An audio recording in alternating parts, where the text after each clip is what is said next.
şəhərdə itirəm özümdə sənsiz, mənimlə dolaşır ruhun bədənsiz.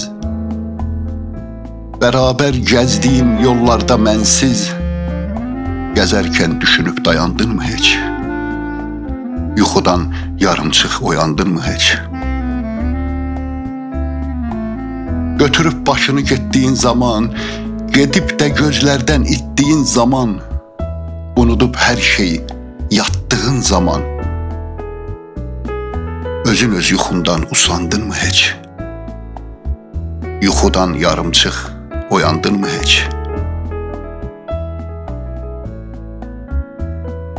Gecələr sübhədək ay işığında, saxlayıb min sözü dil dodağında, axşamlar şam olub öz otağında, ağlayıb mum kimi sən yandınmı heç? Yuxudan yarımçıq oyandınmı heç?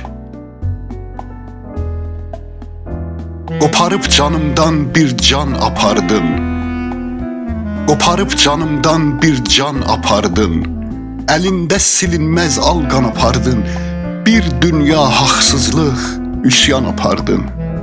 Mən yandım ürəkdən, sən yandınmı heç?